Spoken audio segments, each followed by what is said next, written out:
आजच्या भागात आपण डोळे आणि मधुमेह या संदर्भात माहिती घेणार आहोत. डॉक्टर, मधुमेहाचे कोणते प्रकार आहेत किंवा त्यांची विभागणी आपण कशी करू शकतो? मधुमेहाचे मुख्य 2 प्रकार आहेत. त्याला वेगवेगळी नावं आहेत. पहिल्याला म्हणतात टाईप 1 डायबिटीस, दुसऱ्याला म्हणतात टाईप 2 डायबिटीस. टाईप 1 डायबिटीस म्हणजे अतिशय लहान वयात होतो, अगदी लहान वयात, 6 वर्षाचा 7 वर्षाचा असं आपल्याला लहान वय असतानासुद्धा आपल्याला मधुमेह होऊ शकतो. त्याला टाईप 1 डायबिटीस म्हणतात. बरं. त्याला दुसरं नाव आहे IDDM म्हणजे इन्शुलिन डिपेंडंट डायबिटीस मेलिटस. ह्या लहान मुलांमध्ये इन्शुलिन तयार होत नाही. आपण गोळ्या वगैरे घेऊन काहीच इन्शुलिन तयारच होत नाही. त्यामुळे रोगनिदानापासून आयुष्यभर अनफॉर्च्युनेटली ह्या रुग्णांना सतत रोज इन्शुलिन घ्यायला लागतं. इन्शुलिन डिपेंडंट डायबिटीस हा टाईप 1 डायबिटीस लहानपणी होणारा. टाईप 2 डायबिटीस म्हणजे हा युजली आपल्याला थोडं वय वाढल्यानंतर होतं. कोणाला 40शीत होईल, कोणाला 50 असताना होईल, कोणाला त्यानंतर होईल. टाईप 2 डायबिटीस म्हणजे आपल्याला इन्शुलिन घ्यायलाच लागतं असं नाही. तो आहारावरती व्यायाम करून गोळ्या घेऊन आपल्याला कंट्रोलमध्ये ठेवता येतो. कारण इन्शुलिन तयार होतं आपल्या शरीरात, पण त्याला रेझिस्टन्स डेव्हलप झाला असतो, त्याचं प्रमाण कमी असतं, तो पाहिजे तिथे योग्य काम करू शकत नाही. म्हणून गोळ्यांची मदत घ्यायला लागते की ज्यायोगे आपल्या शरीरातलं इन्शुलिन जास्त चांगलं काम करू शकेल. ह्यातल्या काही रुग्णांना कधीतरी इन्शुलिन घ्यायला लागतं, कारण सर्व उपाय करूनसुद्धा साखर आवाक्यात आलीच नाही तर इन्शुलिनची मदत घ्यायला लागते. पण ते इन्शुलिन ट्रीटेड डायबेटिक्स असतात, इन्शुलिन डिपेंडंट नाही. इन्शुलिन डिपेंडंट किंवा टाईप 1 म्हणजे इन्शुलिन घ्यायलाच लागतं रोज. इन्शुलिन ट्रीटेड म्हणजे इतर उपायांनी आवाक्यात आलं नाही म्हणून मी इन्शुलिन घेतो. हे मुख्य प्रकार टाईप 1 आणि टाईप 2 डायबिटीस. पण हा मधुमेह हा एक फार घातक आजार ठरू शकतो. आपल्या डोळ्यावर त्याचे बरेच दुष्परिणामही होऊ शकतात. तर मग मधुमेह आणि डोळे यांचा परस्पर संबंध काय आणि त्याचा त्रास काय होतो किंवा ती लक्षणं कशी ओळखायची आपण? मधुमेहाच्या बाबतीत जर बोलायचं झालं तर आपल्या देशामध्ये 2 महत्त्वाच्या गोष्टी आहेत. पहिली अतिशय अनफॉर्च्युनेट गोष्ट आहे की भारताला आज ग्लोबल कॅपिटल ऑफ डायबिटीस म्हणतात. बरं. जागतिक मधुमेहाची राजधानी. हे काही भूषण नाही आहे. ह्याचं आपल्याला वाईट वाटेल किंवा ह्याचा एक गांभीर्य लक्षात घेतलं पाहिजे. पण अनफॉर्च्युनेटली असं आहे की आपण आता ग्लोबल कॅपिटल ऑफ डायबिटीस झालो आहोत. म्हणजे आपल्याकडे असंख्य रुग्ण आहेत आता डायबिटीस. दुसरी गोष्ट, तरुण वयामध्ये मधुमेह सुरू होणं हे भारतामध्ये आता खूप जास्ती आढळतं. पाश्चात्य देशांमध्ये मधुमेह आहेच, पण त्या देशामध्ये ॲव्हरेज ज्या वयाला मधुमेह होतो किंवा आढळतो त्यापेक्षा आता भारतामध्ये बऱ्याच तरुण वयामध्ये व्यक्तींना मधुमेह झालेला आढळतो. मधुमेहाचे डोळ्यावर दुष्परिणाम होतातच. काही काही परिणाम असे खूप महत्त्वाचे किंवा घातक नसतात. काही साधे परिणाम म्हणजे डोळ्याच्या पुढच्या भागाला विकार होतात, म्हणजे डोळ्यामध्ये कोरडेपणा किंवा ड्रायनेस येऊ शकतो. मधुमेहामुळे आता मोतीबिंदू सगळ्यांना होतो हे आपल्याला माहिती आहे. म्हणजे कुठल्या वयाला होईल सांगतात नाही. कोणाला 70-75 असं नाही होईल, कोणाला 90व्या वर्षी येईल, कोणाला 60मध्ये होईल. पण शास्त्रीय निबंधांमध्ये सिद्ध झालेलं आहे की एखाद्या व्यक्तीला मोतीबिंदू झाला त्याला मधुमेह आहे किंवा नाही आहे. ज्या व्यक्तींना मधुमेह असतो त्यांना ऑन ॲन ॲव्हरेज मधुमेह नसणाऱ्या व्यक्तींपेक्षा कदाचित 8 ते 10 वर्ष लवकर मोतीबिंदू होऊ शकतो. हे मधुमेहाचं डोळ्यावर होणाऱ्या दुष्परिणामांपैकी एक लक्षण आहे. मधुमेह आपला जर चांगला नियंत्रणाखाली नसेल तर आपल्याला लवकर मोतीबिंदू डेव्हलप होऊ शकतो. मधुमेह असणाऱ्या लोकांमध्ये काचबिंदू किंवा ग्लॉकोमाचं प्रमाणसुद्धा मधुमेह नसणाऱ्या व्यक्तींपेक्षा थोडं जास्त प्रमाणात आढळतं. हे डोळ्याचे काही विकार झाले. पण मधुमेहाचा सगळ्यात मोठा दुष्परिणाम जर काय असेल तर डोळ्याचं मज्जापटल किंवा रेटिना ह्याच्यावर मधुमेहाचे दुष्परिणाम होणं हा सगळ्यात मोठा विकार मधुमेहाचा. ह्याला डायबेटिक रेटिनोपॅथी असं म्हणतात. डायबेटिक रेटिनोपॅथी ही सहसा मोतीबिंदूचं रोगनिदान झाल्यानंतर 8 ते 10 वर्षांनंतर होऊ शकते. होतेच असं नाही, साधारणपणे 8 ते 10 वर्षांनंतर होते. पण एक महत्त्वाची गोष्ट अशी आहे की मधुमेहाचं रोगनिदान बहुतेक वेळेला ॲक्सिडेंटली होतं. मधुमेहाची जी लक्षणं असतात ना मधुमेहा विकाराची, लघवीला फार जास्त वेळा जायला लागणं, तहान खूप जास्त वेळा लागणं, भूक खूप लागणं, पण हे सगळ्यांच्या लक्षातच येतं असं नाही, त्यामुळे मधुमेह कदाचित आपल्या लक्षातच येत नाही. पण माझं काहीतरी पायाचं ऑपरेशन करायचं आहे, त्या ब्लड टेस्ट करायच्या, त्या टेस्ट केल्या तर त्या रक्ताच्या चाचणीमध्ये एकदम लक्षात येतं की अरे माझी रक्तातली साखर जास्ती आहे. हे असं रोगनिदान होतं. मोतीबिंदूचं ऑपरेशन करायचं आहे, रक्ताची तपासणी केली, साखर जास्ती आहे, तर आपण म्हणू की त्यावेळेला मला मधुमेह झाला. पण तो त्याच वेळेला झाला असेल असं नाही, माझ्या नकळत त्याच्या आधी काही वर्ष असेल. तर त्यामुळे मी म्हणतो आहे की 8-10 वर्षानंतर लक्षात येतं, कदाचित 4-5 वर्षानंतर येईल, कारण त्याच्या आधी 5-6 वर्ष असे पण आपल्याला कळलंच नसेल. बरोबर. तर हे रेटिनावरती मधुमेहाचे दुष्परिणाम होतात.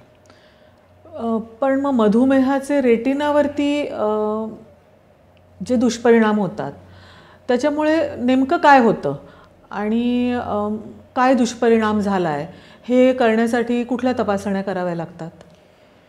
आता मधुमेहाचे जेव्हा रेटिनावरती दुष्परिणाम होतात तेव्हा सुरुवातीच्या काळामध्ये किंवा हे बदल किंवा हे दुष्परिणाम सौम्य प्रकारचे असतात, त्याला आपल्याला काहीच लक्षणं येत नाहीत, आपल्याला कमी दिसतं वगैरे असं काहीच होत नाही. पण त्या स्टेजला जर का मधुमेहाचे दुष्परिणाम लक्षात आले तर ती स्टेज उपचार करण्यासाठी सर्वात योग्य किंवा उत्तम स्टेज असते. तर आता हे लक्षात कसं येईल, तर प्रत्येक रुग्णाची ही जबाबदारी, रुग्णाला बेसिकली माहिती पाहिजे की मला मधुमेह झाला आहे, त्यामुळे माझे 4 अवयव ॲफेक्ट होऊ शकतात. हृदय किंवा कार्डियॅक प्रॉब्लेम, ब्रेन किंवा मेंदूला अपाय होणं, किडनीज किंवा मूत्रपिंडाला अपाय होणं आणि डोळे, हे 4 अवयव आपले खराब होऊ शकतात मधुमेहाने. तर मला जर का मधुमेहाचं रोगनिदान झालं तर मी नेत्रतज्ञाकडे जाऊन तपासणी करून घेतली पाहिजे की माझ्या डोळ्याला तर अजून काही झालेलं नाही आहे. काही झालं नसेल तर नेत्रतज्ञ म्हणेल की 2-2.5 वर्षांनी परत येऊन दाखवा. काही थोडे बदल असतील तर ते सांगतील 4-6 महिन्यातच मला दाखवायला या. तरी रुग्णाची जबाबदारी आहे. आणि जे अतिशय जबाबदार मधुमेहाचे तज्ज्ञ असतात ते डॉक्टर्स किंवा फिजिशियनसुद्धा एखाद्या रुग्णाचं जर का मधुमेहाचं रोगनिदान झालं तर त्याला सल्ला देतात की बाबा रे, एकदा जाऊन नेत्रतज्ञाकडनं डोळे तपासून घे, डोळ्याला काही झालं तर नाही आहे, कारण सुरुवातीला त्याची लक्षणं दिसत नाहीत. मधुमेहाच्या रेटिनावर होणाऱ्या बदलांचे काही अशा पायऱ्या किंवा काही स्टेजेस असतात. आपण त्याला म्हणू की अगदी सौम्य, मध्यम किंवा अतिशय प्रगत, माइल्ड, मॉडरेट आणि सिव्हिअर. सिव्हिअर स्टेजला आपण पोचलो तर आपल्या डोळ्याची नजर कमी होते आणि मग त्याच्यावरती उपचार करायला आपण सुरुवात करतो. पण उपचार सौम्य विकार असतानाच करायला पाहिजेत. आपण नेत्रतज्ञाकडे गेलो तर डोळ्याची बाहुली मोठी करून काही मशीन्सनी, अशा ह्या मायक्रोस्कोपनी आपला रेटिना तपासता येतो. 2 मिनटं लागतात त्याला फक्त, आणि दिसतं की रेटिनावरती मधुमेहाचे दुष्परिणाम आहेत का. ह्याच्यावरती उपचार करण्याची आत्ता वेळ आली आहे का हे ठरवण्यासाठी फक्त एवढी तपासणीच पुरेशी पडते असं नाही. त्याच्यासाठी 2 आणखीन टेस्ट किंवा तपासण्या केल्या जातात. एका तपासणीला अँजिओग्राफी असं म्हणतात. सगळ्यांना अँजिओग्राफी माहिती आहे, ती म्हणजे हृदयाची केलेली अँजिओग्राफी, कार्डियक अँजिओग्राफी. अँजिओग्राफी या शब्दाचा अर्थ म्हणजे रक्तवाहिन्यांचा तपास करणे, रक्तवाहिन्यांची इन्व्हेस्टिगेशन करणे म्हणजे अँजिओग्राफी. मग ती अँजिओग्राफी हार्टची असो, आपल्या फिमोरल व्हेनची असो, तशी डोळ्याची अँजिओग्राफी असते. हाताच्या शिरेमध्ये एक छोटं फ्लोरोसिन नावाचं औषध देतात आणि डोळ्याच्या मज्जापटलाचे फोटो काढतात. त्याच्यामध्ये हे मधुमेहाचे रेटिनावर असणाऱ्या दुष्परिणामांची कुठली स्टेज आहे हे कळू शकतं. आणि जर का ती ॲडव्हान्स स्टेज असेल तर मग उपचार लागतात. ही एक टेस्ट. दुसरी टेस्ट एक OCT नावाची टेस्ट असते. हा एक मोठा शब्द आहे, ऑप्टिकल कोहेरन्स टोमोग्राफी. थोडक्यात रेटिनाचा स्कॅन केला जातो. आता OCTच खूप जास्त प्रमाणात केली जाते. अँजिओग्राफी त्यामानाने थोडी आता मागे पडलेली आहे, कारण त्याच्यात डाय इंजेक्ट करायला लागतो ना. OCTमध्ये काही डाय वगैरे इंजेक्ट करायला लागत नाही. तरी OCT नावाचा स्कॅन करायची टेस्ट, त्याला अक्षरशः 5 मिनटं लागतात. ही टेस्ट करून लक्षात येतं की हे परिणाम किती गंभीर स्वरूपाचे आहेत आणि त्याच्यावरती काही उपचार करणं जरुरीचं आहे का. पण मग मधुमेह असणाऱ्यांना अंधत्व येऊ शकतं का? आणि म्हणजे मग अंधत्व येऊ नये म्हणून या मधुमेहींनी काय काळजी घ्यावी? मधुमेहाचे हे जे मी दुष्परिणाम सांगितले रेटिनावरती होतात, समजा आपण म्हटलं की ते मला ते होऊ नयेत किंवा झाले तर ते पटापट वाढू नयेत, म्हणून मी काय करू शकतो. त्याचे 2 घटक आहेत. एकाला आपण म्हणू शकतो की नॉन कंट्रोलेबल फॅक्टर्स, म्हणजे ज्याच्यावरती माझा काहीही कंट्रोल नाही, मी त्याच्यासाठी काही करू शकत नाही. या 2 गोष्टी आहेत. एक अनुवंशिकता, माझ्या आईला, माझ्या वडिलांना किंवा दोघांनाही मधुमेह होता, त्यांचे डोळे त्याच्यामुळे खराब झाले होते, तर अनुवंशिकतेमुळे मलासुद्धा ते होऊ शकतं. पण याला मी करू काही शकत नाही, प्रतिबंधात्मक काही करू शकत नाही. आणि दुसरं मधुमेहाचं ड्युरेशन.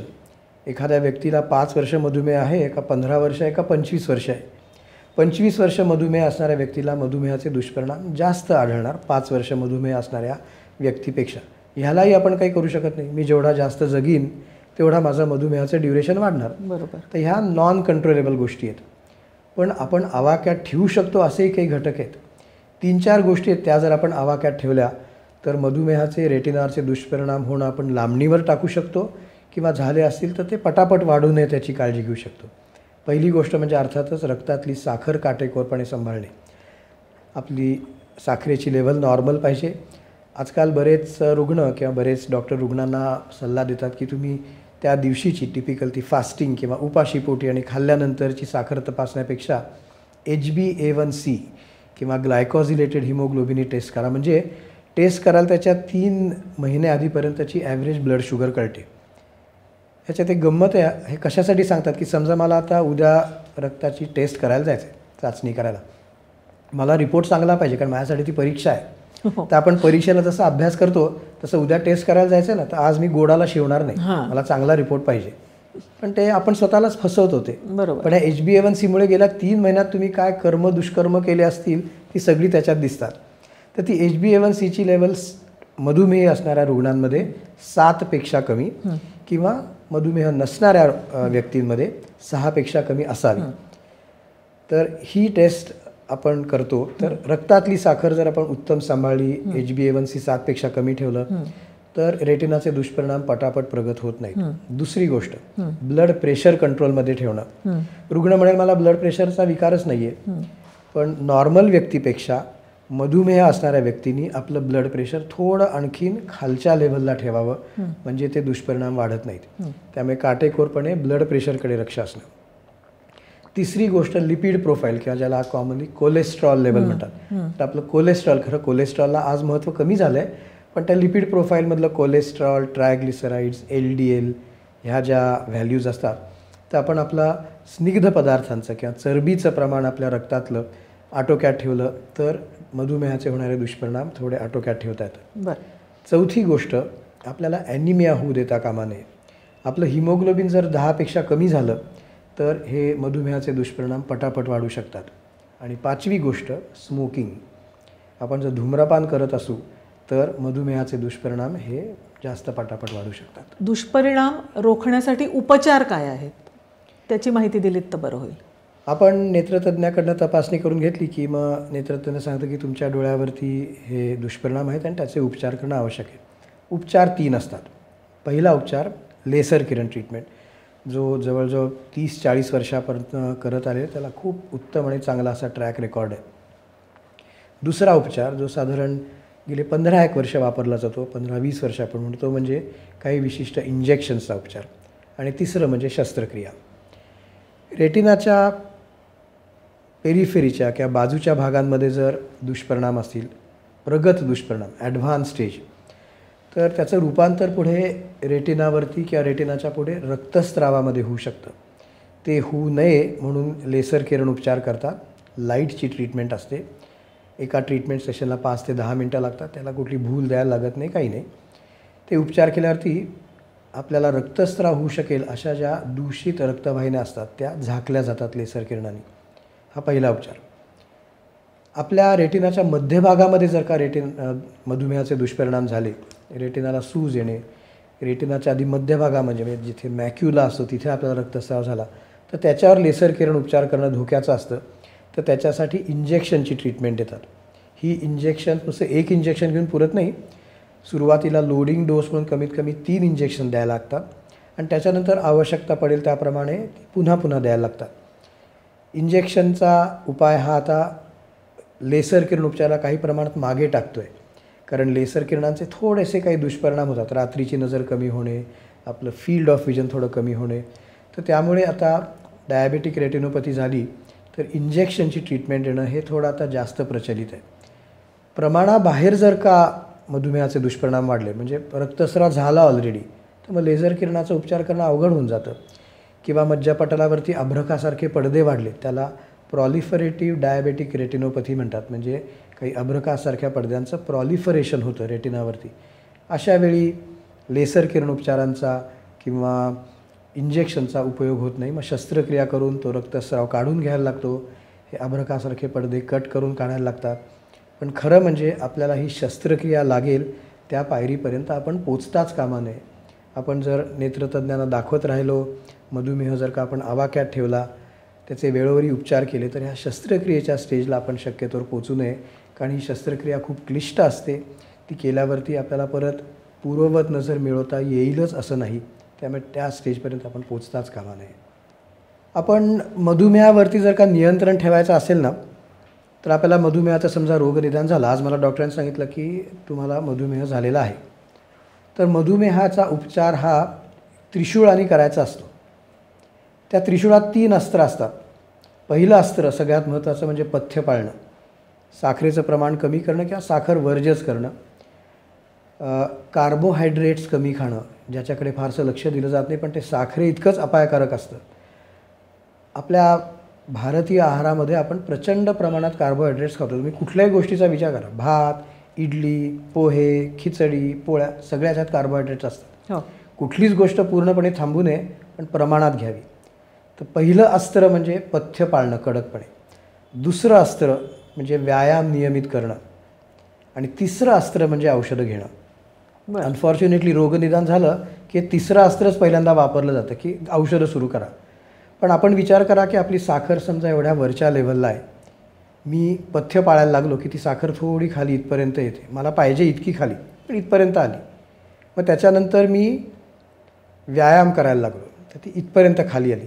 मग आता रिपेअर किती करायचं एवढंच. बरोबर. तर ती तिथपर्यंत जर खाली आणली तर मला खूप कमी औषधं लागतील. खरं. तर हे त्रिशूळ अगदी आपण चांगल्या प्रकारे वापरलं पाहिजे. औषधांनी उलटी सुरुवात न करता, औषध न वापरता आपण जास्तीत जास्त जर का मधुमेह आटोक्यात आणला आणि मग ते आपण प्रामाणिकपणे व्हायचं की बस मी एवढं करू शकतो. मग त्याच्यानंतर साखरेचं प्रमाण जेवढं जास्त असेल त्यासाठी कमीत कमी औषधं घेणं, या पद्धतीने आपण मधुमेहावर नियंत्रण ठेवलं पाहिजे. बरं. पण मग हा आपल्या आरोग्यातला हा जो महाराक्षस आहे मधुमेह, ह्याचा सामना कसा करायचा? मधुमेहाचा सामना करायचा असेल तर त्याला टीमवर्क लागतं. टीममधला पहिला लीडर म्हणजे डॉक्टर, मधुमेहाचा तज्ज्ञ किंवा फिजिशियन, एक उत्तम फॅमिली फिजिशियन असेल. मला नेहमी असं वाटतं की आपण आजकाल सगळ्यांची अशी सुपर स्पेशलिस्टकडे धावून जायची एक टेंडन्सी आहे. सुपर स्पेशलिस्टकडे जायचं आणि आपण फॅमिली डॉक्टर ही एंटिटी पूर्णपणे विसरून चाललो आहे.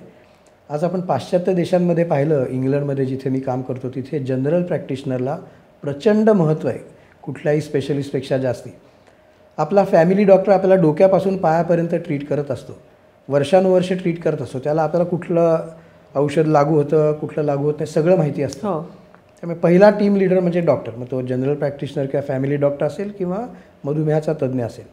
दुसरं म्हणजे लॅबॉरेटरी, त्या टीमवर्कमधली आपला रक्तातली साखर कायम लॅबॉरेटरी जाऊन तपासणे किंवा आजकाल घरच्या घरी आपल्याला शुगर तपासता येणे, हे लॅबॉरेटरीवर.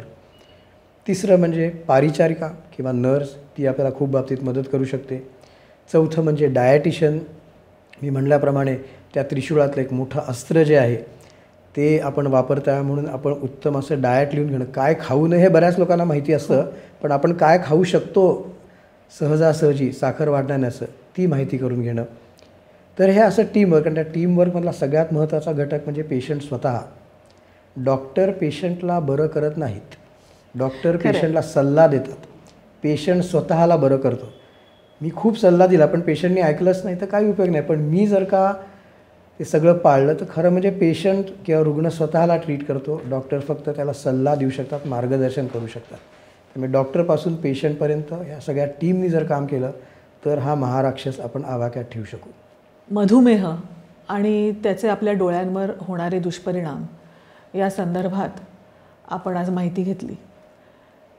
याबाबत आपल्याला जर अधिक काही प्रश्न असतील तर कृपया आम्हाला कमेंट बॉक्समध्ये कळवा आणि या चॅनलला जास्तीत जास्त लोकांपर्यंत पोहोचवण्यासाठी लाईक करा, शेअर करा आणि सबस्क्राईब करा. धन्यवाद.